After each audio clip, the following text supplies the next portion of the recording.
Assalamualaikum warahmatullahi wabarakatuh. Bismillah, alhamdulillah, wassalatu wassalamu ala rasulillah. Jamaah sekalian, saudaraku yang dimuliakan Allah Subhanahu wa taala. Jumpa lagi dengan saya Muhammad Syarullah. Kali ini kita kedatangan seorang penanya. Kajian pada kesempatan kali ini adalah tentang fikih puasa. Mari kita coba dengarkan pertanyaannya. Kita coba simak dulu ya. Mbak, sebutkan nama dan dari mana? Mohon izin Pak Ustadz, saya Markonah dari Kerajaan Sunda Empire. Mau bertanya, apa hukumnya mencicipi makanan ketika sedang puasa karena khawatir masakannya kurang asin atau terlalu asin? Baik, terima kasih atas pertanyaannya. Ini pertanyaan yang biasa juga ditanyakan oleh ibu-ibu ya yang suka masak.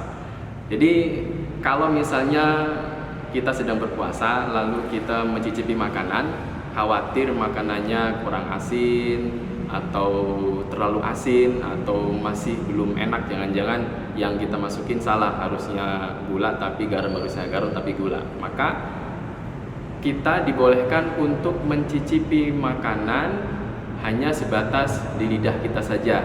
Jadi ketika kita mencicipi makanan kemudian dirasakan tapi jangan sampai ditelan, langsung diludahkan, langsung dilepehkan agar tidak masuk ke dalam kerongkongan kita makanannya, atau ludah yang terasa makanan itu tidak sampai masuk ke dalam kerongkongan kita.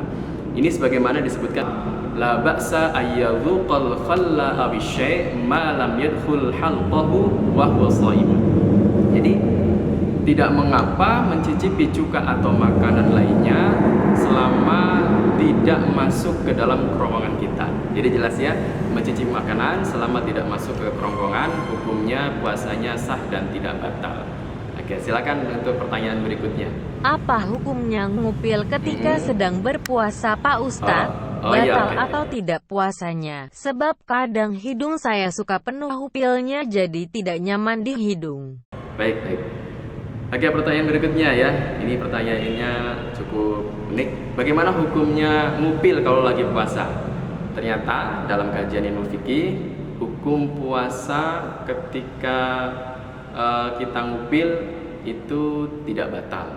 Batasannya selama kita ngupil, jari-jarinya tidak sampai masuk ke dalam rongga hidung yang atas ini yang saya tunjuk. Ya, ilustrasinya begini. Kalau misalnya kita berwudu, istinsyaq, menyedot air melalui hidung, kalau terasa panas di sini di rongga hidung bagian atas, maka itu puasanya batal.